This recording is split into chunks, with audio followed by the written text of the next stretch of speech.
So we have some games going right now here. In the NCAA women's basketball world, we have Georgia Tech beating Rice 82-40. Georgia Tech scoring that one on AC or Extra. Let's start at 2 Eastern. Another game at 2 Eastern was at Grand Canyon, and they have a Georgia Southern taking on Florida Atlantic. That's in the non-conference showdown. It's at the GCU Christmas trip. And it's a multi-team event. And that is actually not on ESPN Plus, which I'm surprised by. That is actually on the GCU Lopes live page, but you have to pay for to watch the game, which is kind of a shame. 64-60 Florida Atlantic and Georgia Southern. Longwood, traveling to an NAIA school in Weber International. They're leading that one, 97-38. UC Davis leads Idaho 58-52 in a Kids Day match. That is a really good game right there. At the Husky Classic at the University of Washington, Boise State that is a multi-team event, 14 multi-team event. Boise State leads Furman 43-34. Some of these more events are happening before Christmas, where Christmas break, where teams might play their last game on Saturday 21st. So a few will play on the 22nd, finish up their tournaments, multi-team events, and then they'll play, and then a lot of them will have some will play the 27th or 28th.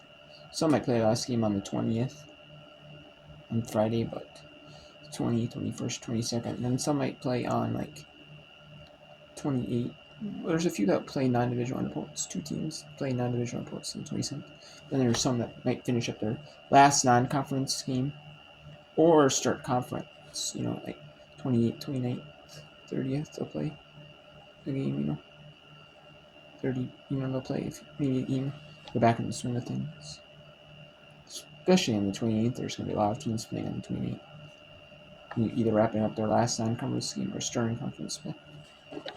And then we have Lipscomb take on Oglethorpe, a non-divisional one opponent, 61-22. And we have some more games I can look on here. I can only do some LeBron to about 4:15 local by the time, just 5:50 Eastern. Now I can do Wright State Grand Canyon, Valparaiso at St. Louis, and then Wichita State, Cal State Bakersfield. So let's go to Kids Day at Idaho University.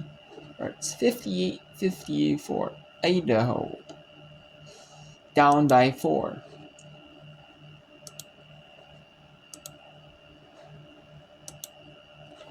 But like I said, it's such a tough position to be in. Megan Norris has been hit or miss at the free throw line. 68% on the year. Hasn't had a free throw attempt today. The rest of UC Davis talking about the pressure that they continue to face and what they want to set up defensively against Idaho. You don't want the looks to be too easy under a minute to play. It's a big free throw by Megan Norris. Yeah, you don't want the looks to be too easy, and you also don't want to foul, because fouls can either be a 3-point opportunity if it's a layup or a 4-point opportunity if it's a 3. Big 2 free throws for Megan Norris. 18 points for the junior. Idaho lobbing into Odlin. What an athletic catch, and she finishes and is fouled for Idaho. That's exactly what they needed for UC Davis, what you couldn't have, a chance for a 3-point play. Yeah, and I literally just talked about it. Good play there. We've seen back-to-back possessions where it's been a back screen for Odlin, and she's done a good job of finishing. You can't foul there to give Odlin the opportunity for a 3-point opportunity. So Odlin now has 10 points to go along with 11 rebounds. Another double-double. Arthur Barrera trying to see if his Vandals can cut it to 1 possession here with 40 seconds to go. And then you're probably looking for a press steal and then a foul if you don't get it. Odlin, the free throw bounces off. Still a 2-possession game and a timeout taken by UC Davis immediately to move it into the front court. The Aggies have 1 timeout remaining. That's one for Odlin. You don't necessarily need to have because you're going to foul here, but it would have helped. Good job from UC Davis. Calling the timeout quickly. Get your chance to set something up. Get the ball in your best ball handler and free throw shooter. And just take care of the ball. Don't feel rushed. on this team in terms of some people that you would love to get the ball into the hands of. Nia Epps shooting 75% at the line. Sydney Burns at 74%. See if Victoria Baker's made her way back in. She's at 77% on a little fewer attempts. But definitely Sydney Burns, Nia Epps, a couple players that you definitely like to draw the ball to get it into their hands.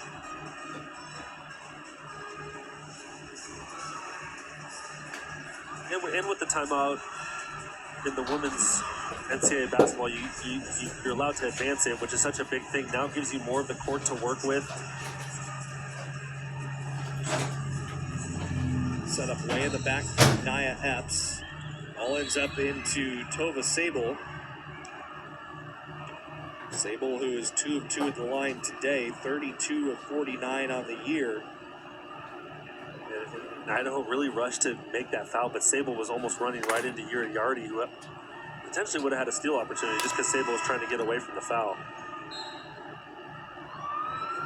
A couple free throws for the two-time all-conference Tova Sable. The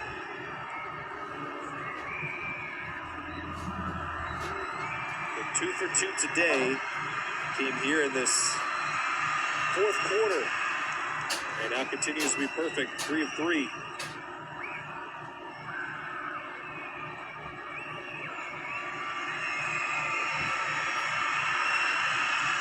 Sable makes it a 6-point lead.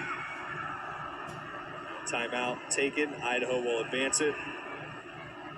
Down by 6, under 40 seconds to play. This is big free throws here from UC Davis. Yeah, Sable does a good job of stepping up and knocking it down. You know, she's just been done really well in this second half. Starting off so slow in the first half, but has been such a big piece of why the Aggies have. Now let's go to Weber International. Hosting Longwood. It is rare for a non-Division I opponent to host a Division I school. But I mean, typically that does happen if you're a local school. If it is local, you know. If it is local, it will happen. Or but maybe it is one of those things where maybe Longwood was going to travel to Florida anyways for like a tournament or play a game anyways. So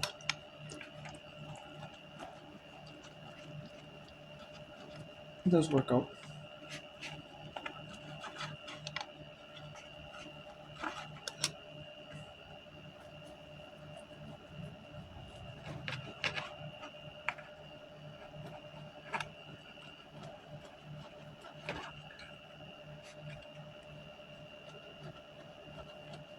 And there's the Warriors, the Weber National Warriors are just going to run out the cup.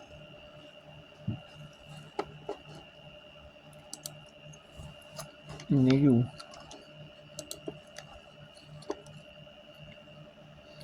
Let's go back to Kids Day at Idaho.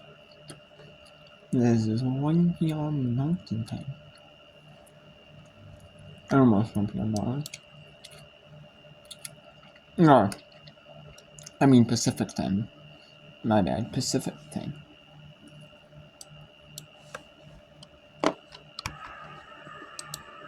So they'll move the. Got some news from earlier today. We'll talk about Morgan State and the Portugal Classic, December Classic Hall.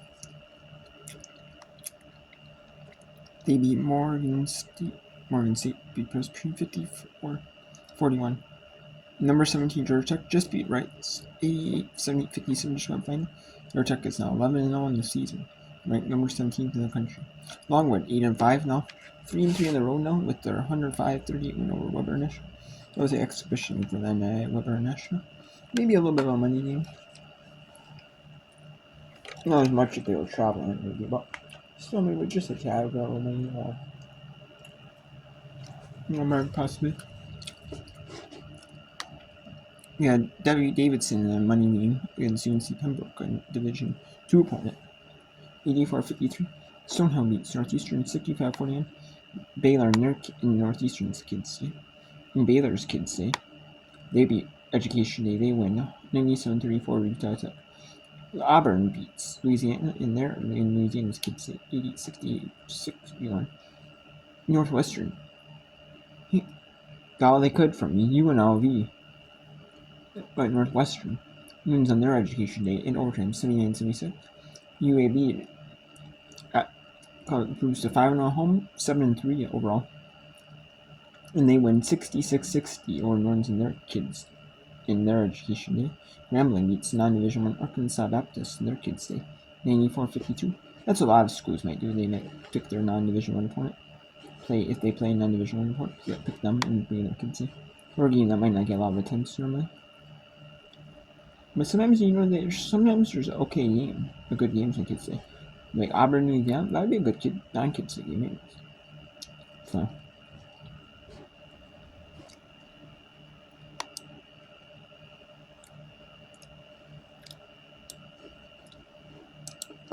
Double flare situation there for either a 3 on each wing.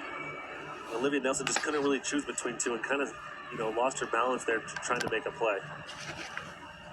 UC Davis will use a timeout, so they're signaling to the referees. They have their one remaining. Idaho is out of timeouts. Real good for Olivia Nelson.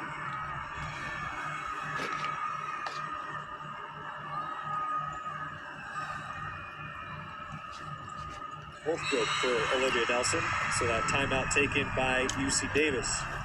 They lead by 5. Less than 20 seconds to play. Both teams out of timeouts, and UC Davis has the possession arrow. They're in a really good spot here to take care of this down the stretch. Yeah, in a really good spot, but you've seen crazier things in basketball. 5-point lead with 20 seconds. There's still a couple possessions left here, especially with fouling. Again, UC Davis has to set up a good, safe way to get the ball in. And if Idaho, you're trying to go after that ball quickly, try to get a steal, and then if that leads to a foul, then you live with that.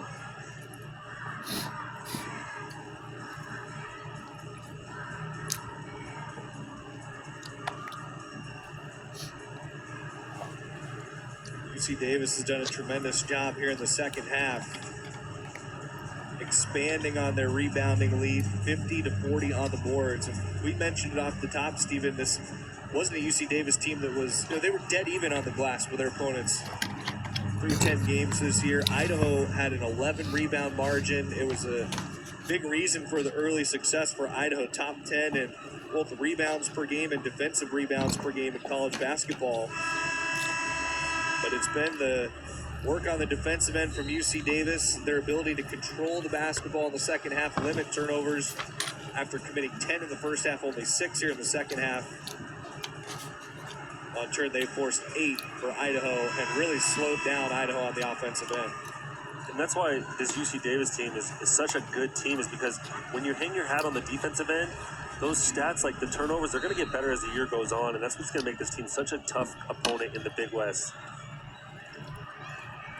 Megan Norris got the inbound. Back to Ryan Bennett. Idaho has to foul with the shot clock dark, and it's Ryan Bennett getting fouled. Now Bennett, the freshman, has taken 18 free throws this year and is 10 of 18. That's 56%. Yeah, and you can see what Idaho is doing there. When Megan Norris got it, she's shot the ball really well today from the free throw line, looking to make her give it up, and they did a good job of that, getting it into Bennett's hand. Bennett making the first. That trend continues for Jennifer Gross's Aggies. Great free throw shooting today. And Bennett drills them. Along with Ryan Bennett. Yeah, along with Norris and Sables playing the second half, Ryan Bennett has done also a really good job here for the Aggies. Idaho running out of seconds on the clock. Hope Haspin's 3 is out on the floor. Still loose. Rosie Schweitzer trying to get to it. And that's the game. And that is it.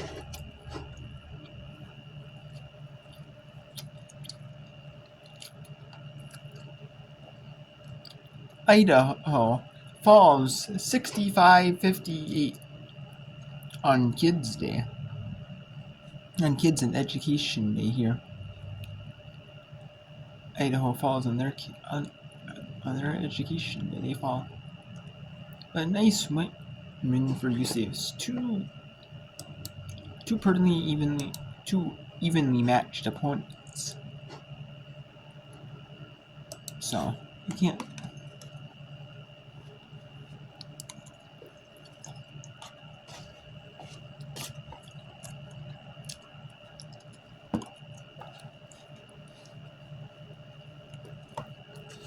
And we have Florida only at 69-65 over Georgia Southern now. With 16 seconds to Grand Canyon. We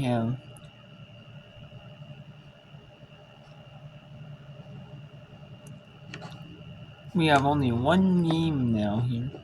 Oglethorpe at Lipsk. Oglethorpe is a non-division opponent taking on Lipsk in an exhibition game for them. Money game, and it's a money game for them. Trying to be able to for one, it's also getting them extra games in. Being able to play as many games as possible.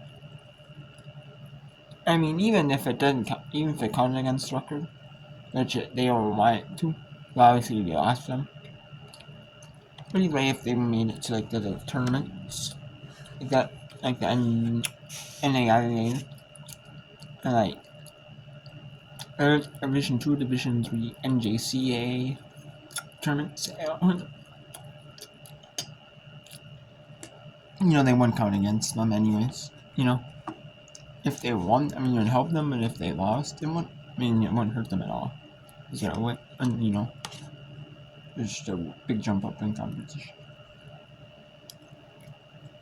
Maybe size.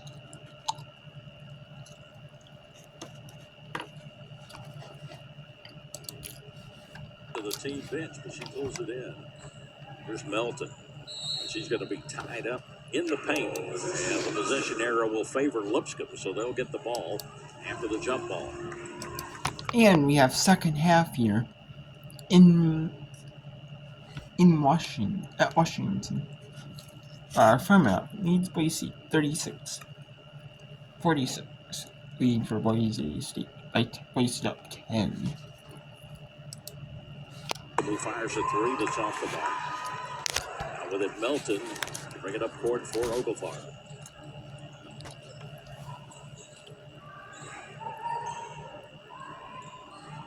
18-footer. This is everything goes out of bounds. Shot put up by Rivera. 5-player line change coming in for the Bisons. I said 11 players. There's actually only 10 for the Bisons that are dressed out. They've got 11 on the roster this year, but one of their freshmen has not played all year. So really, there's just 10 players. So that's all you're going to see for Lipscomb. The three up and good. Put this one in the book for Olivia Vandergriff. That's her third three-pointer of this ballgame. She's 3 of 6. She's knocking on double figures with 9 points now. We haven't even played 3 minutes in this game, and Lipscomb's at their average at points per game at 70 right now. 9-0 run to start the third quarter. During the first 3 minutes of this quarter, it's been all Lipscomb again, just the way the second quarter ended. Shot a little long, and Vandergriff there for the rebound. And so the Gunnersville, Alabama Navy gets it down quickly.